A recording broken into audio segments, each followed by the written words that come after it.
con un tema que a veces se habla poco. No lo suficiente. No lo suficiente teniendo en cuenta la alta prevalencia y el alto nivel de discapacidad que produce. ¿Qué? ¿Es un 5% de la población tiene depresión? Sí. ¿Se calcula 5%? 5 o 6% de la población tiene depresión. Y si incluís la depresión con el trastorno bipolar, tal vez sea un poquito más, 7,5 o 8%. Es muy frecuente. Ahora, estamos hablando de que en la Argentina hay más o menos 2 o 3 millones de personas. Sí. 2 o 3 millones de personas con depresión. Mamá, y se habla poco, ¿eh? Se habla poco porque en general pasa inadvertida. La mayor parte de las formas de depresión son de leves a moderadas. La confundimos con la tristeza, como la Argentina es un país en el cual hay mucho estrés y mucho sobresalto, la confundimos con esas cuestiones. Pero la primera pregunta es cómo diferenciamos a la depresión de la tristeza.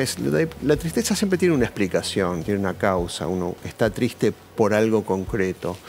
En el momento en el cual esa depresión, esa tristeza se hace muy extensa, muy prolongada o muy intensa y se empieza a disociar de esa causa original, es cuando estamos hablando de la depresión. Hay que entender que la depresión en un punto es una enfermedad con todas las de la ley, que tiene mecanismos psicológicos y biológicos muy complejos que la determinan, y de ahí que sea importante saber detectarla. Qué feo, puedo decir, cuando vos tenés a alguien que está depresivo o angustiado, qué complejo es, porque yo digo siempre, si a vos te duele una pierna, yo te digo un antiinflamatorio y mejoras. Cuando, no es una forma de decir, pero cuando te duele el alma, para decirlo, cuando te duele que no sabes qué te duele, porque es muy difícil. Tristeza vital, decían los psiquiatras de antes. Sí, es muy difícil, y es muy difícil acompañar a una persona con depresión porque no sabes cómo ayudarla. En general la tendencia que tenemos es a darle consejos o recomendaciones, el famoso ponete una pila, mira qué lindo día, salí a tomar sol. Anda al cine, ¿viste? Exactamente, y justamente uno de los síntomas fundamentales de la depresión es la incapacidad de disfrutar, entonces eso no le va a producir el efecto que deseamos. Entonces, lo primero que tenés que hacer si sospechás, si una persona cercana tiene depresión, es acercarte y decirle, mirá, sé que la estás pasando mal, acá estoy para ayudarte. ¿Querés que charlemos? Charlemos. ¿No querés que charlemos? No charlemos. Pero acá estoy para acompañarte y ver de qué forma podemos salir de esto.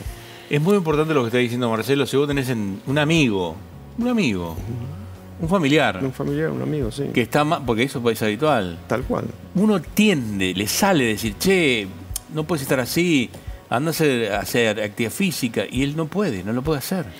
Es exactamente así. La depresión es, como decía un famoso psiquiatra español, la enfermedad de la gana, la enfermedad de la voluntad. Y dentro de los síntomas que tiene es la tristeza, la angustia, el desgano, la falta de motivación, las dificultades para pensar y concentrarse. Son muy importantes los síntomas cognitivos, porque lo primero que sienten muchas personas con depresión es que no pueden resolver problemas que resolvían habitualmente y les cuesta concentrarse en el trabajo, porque desde el punto de vista cognitivo tienen una disfunción ejecutivo-atencional que es típica de la depresión, y es lo primero que notan. Y después sienten el desgano, la tristeza y la pérdida de la capacidad de disfrutar. Eso es muy importante. Este término, pérdida de la capacidad de disfrutar. Sí. Nada te produce placer. Nada te produce placer. Es muy fuerte eso. Incluso en las formas más graves, ni siquiera las cosas tristes te producen más tristeza. Las formas más graves de depresión se produce como un estado de anestesia emocional en el cual ni siquiera las cosas más tristes te ponen triste. Es un cuadro muy profundo que produce mucho sufrimiento y una sensación de enajenación del mundo muy grande.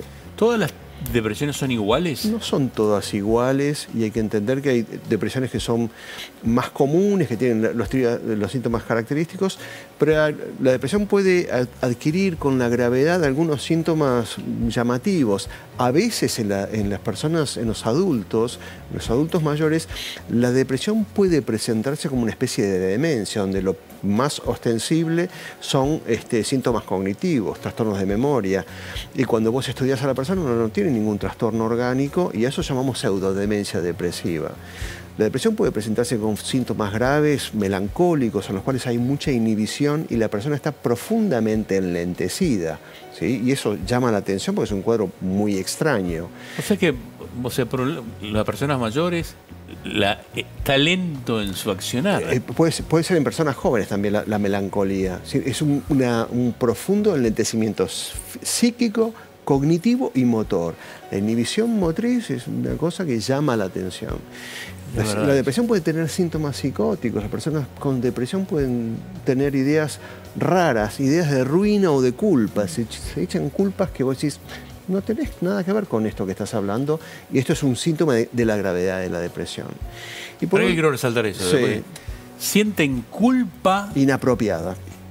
Ideas de culpa y ruina inapropiadas. Pero, ¿podés pasar el mail para consultas que quieran hacer? Tenemos la posibilidad de tener a Marcelo Setkovich acá. medicodefamilia@canal9.com.ar.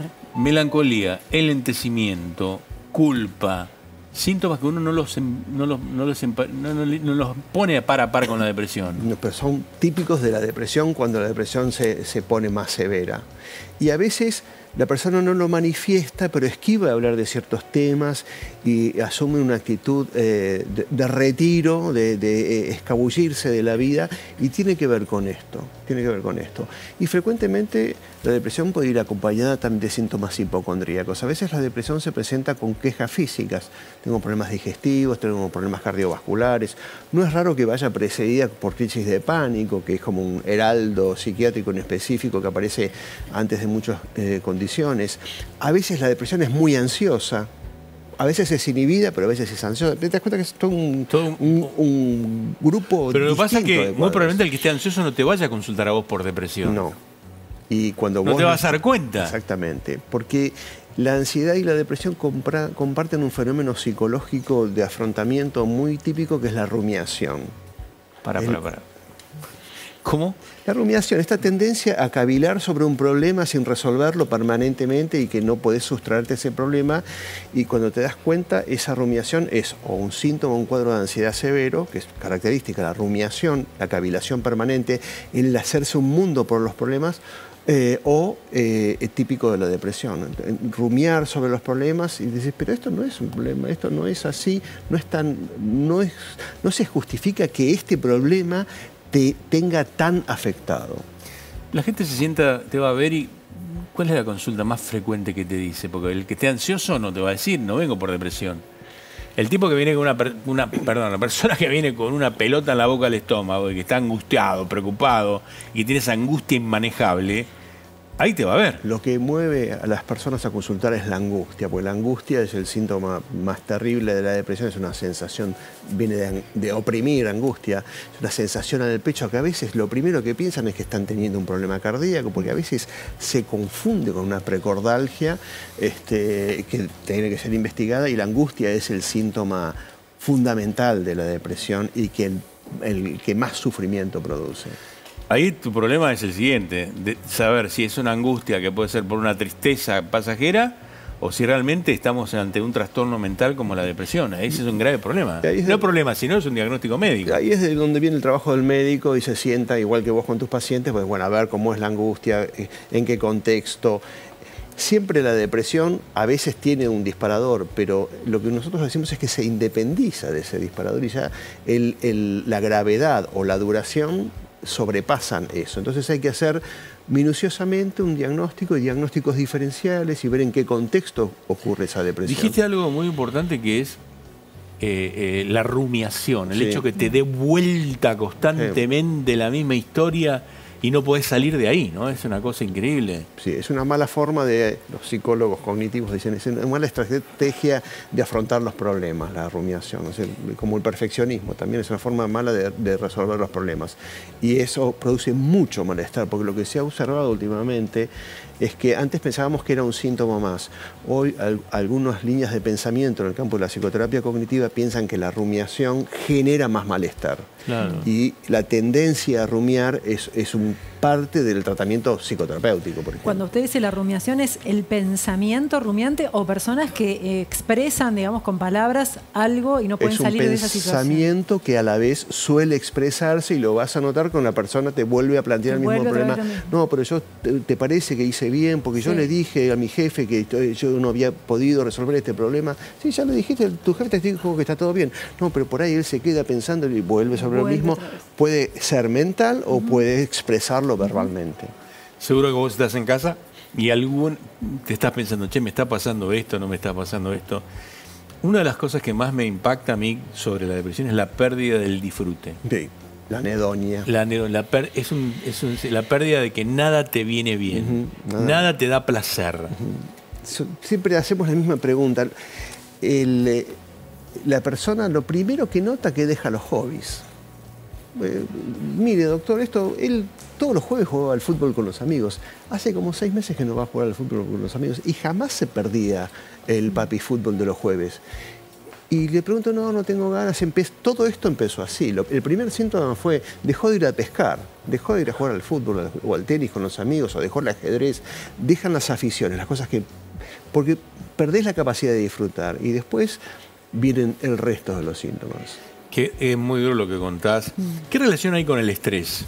El estrés y la depresión comparten muchas cosas. En un punto pensamos que la depresión, los investigadores piensan y la evidencia científica es muy contundente, la depresión y el estrés comparten muchos parámetros biológicos, con la activación del eje hipotálamo suprarrenal, el cortisol, todo eso está muy parecido en la depresión y en el estrés.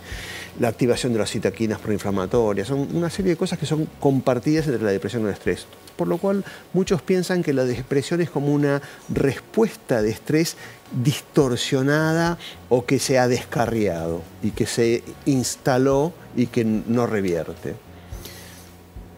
Todos estamos estresados, pero no todos nos deprimimos, digamos. ¿Hay una predisposición? Hay una predisposición. La depresión, todos podemos deprimirnos, pero evidentemente la depresión tiene una predisposición familiar que hoy en día pensamos en términos de la trayectoria del estrés.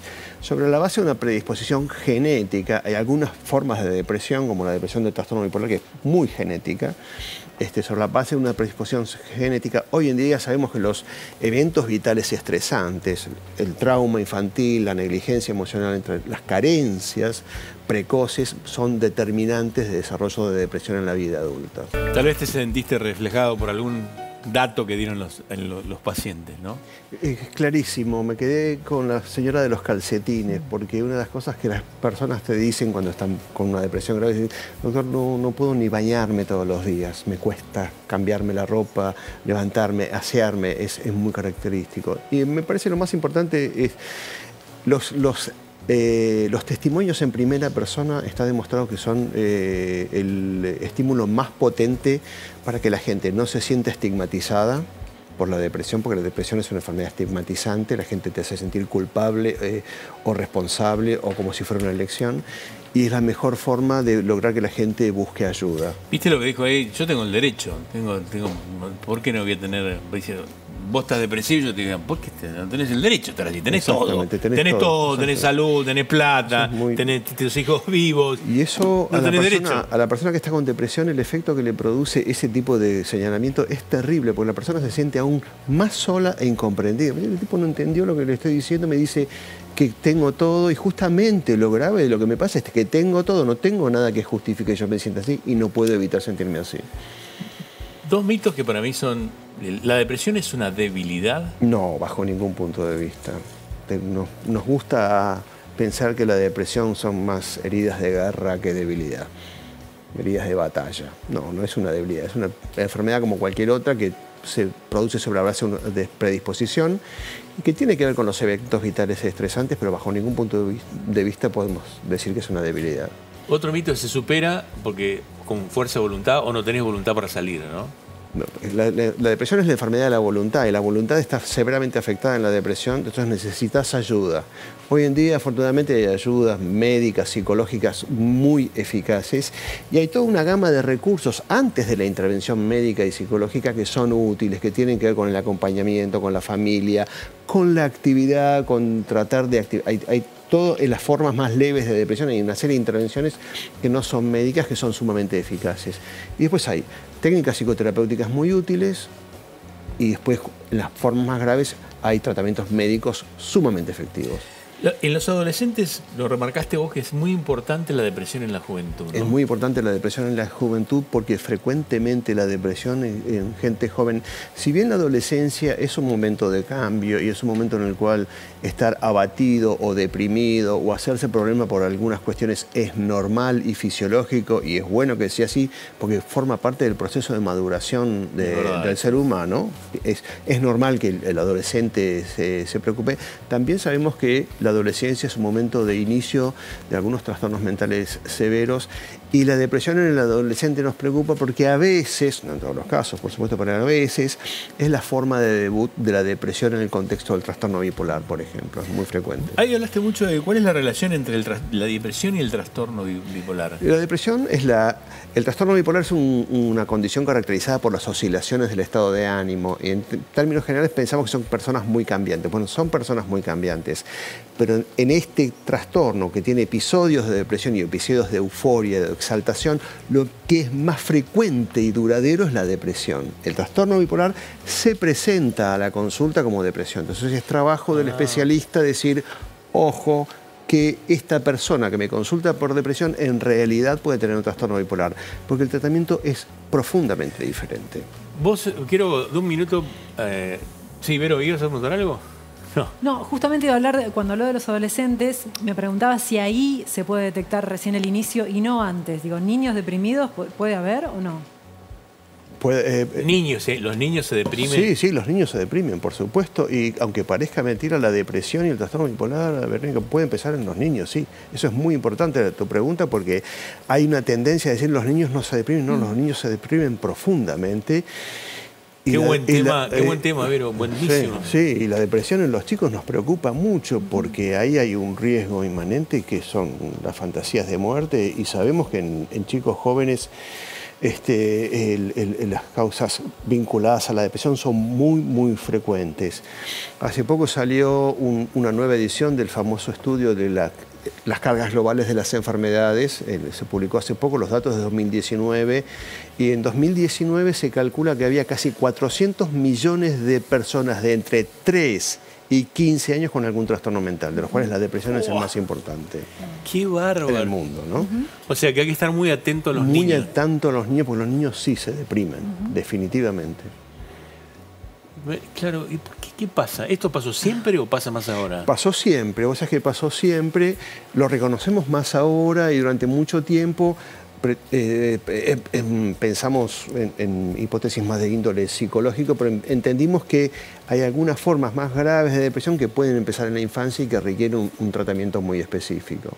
Quiero que, si esto te resulta como disparador para agarrar el teléfono y llamar a alguien, que no lo dudes, ni un instante, que no lo dudes. Para eso estamos, para darte una mano, para ayudarte.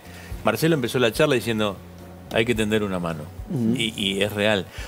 Yo te decía recién, qué difícil es entrarle a la persona depresiva.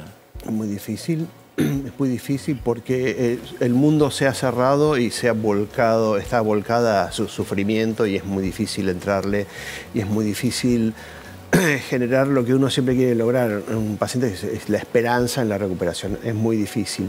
En el informe se menciona algo que me parece sumamente relevante, que son las muertes por suicidio. Sí, y las muertes por suicidio son un tema que nos preocupa mucho. Se producen cerca de 800 millones de fallecimientos por suicidio en el mundo al año, y es una situación muy difícil de predecir, pero que se puede prevenir. Y lo primero que hay que hacer, que después de mucho tiempo pensar que no había que hablar del suicidio, hemos aprendido que hay que hablar del suicidio. Y si vos sospechás que hay alguien que, si a vos se te cruzó la idea, está pensando algo raro, no tengas ninguna duda en ir y decirle qué pasa, porque hemos aprendido que hablar es mucho mejor que no hablar. Lo que no hay que hacer es ciertas cuestiones con respecto al suicidio, de cómo se habla, pero es importante reconocer esto, y reconocer que, como decíamos hace un rato, por la pregunta de Verónica, las muertes por suicidio son las principales causas de fallecimiento en gente joven. Durísimo durísimo es eso.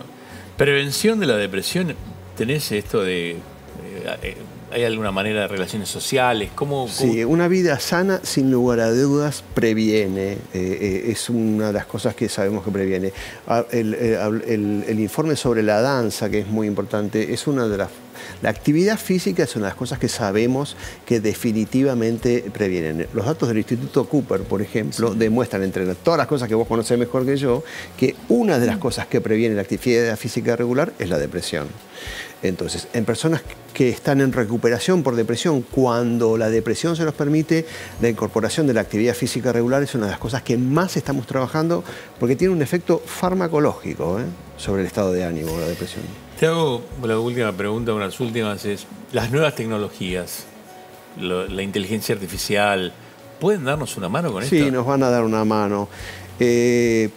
Nosotros tenemos que entender que ante enfermedades tan frecuentes, el agente sanitario es una rareza demográfica, hay pocos médicos y psicólogos, si nos pensamos en el planeta, entonces una experiencia, te cuento, en una universidad americana, los americanos están muy preocupados por las tasas de depresión y ansiedad entre los jóvenes estudiantes. Entonces desarrollaron un método, una cosa que se llama fenotipado digital, les pidieron a los alumnos los teléfonos y les mandaban unos cuestionarios para medir la ansiedad y la depresión, pero además les decían, déjanos revisar tu teléfono, sin nada más que eso. Entonces descubrieron que la forma en la cual los chicos interactuaban con los teléfonos permitían predecir los niveles de ansiedad y depresión. Entonces, este tipo de cuestiones, y estamos aprendiendo a detectar, en medicina se está usando mucho el procesamiento del lenguaje natural y pensamos que en salud mental va a ser muy importante. Marcelo, quiero terminar con esta placa. No sé dónde estás en el país y de dónde nos estás viendo, pero si esto te hizo generar una reflexión y la charla con Marcelo, pedí ayuda, agarra el teléfono, pedí ayuda, busca un profesional. Estés en el pueblito más chiquito de la Argentina, o de Bolivia o Paraguay que nos ven, o de Uruguay, el lugar más chiquito que estés, pedí ayuda, porque como dijiste al principio hay que tender la mano y se sale. Y se sale, la depresión tiene tratamientos, hay muchas formas de ayudar a una persona con depresión. Y la última, si vos ves a alguien que no está bien, también, no le pidas salir a bailar, sino decirle... Acá estamos. Acá estamos, dame la mano. Sí, Marcelo, para mí es un gustazo, la verdad que es un honor Jorge, que estés en Médico de Familia. Nos conocemos hace mucho y que estés acá para mí es muy placentero, y para las personas que están en casa. Para mí también, Jorge, es un placer.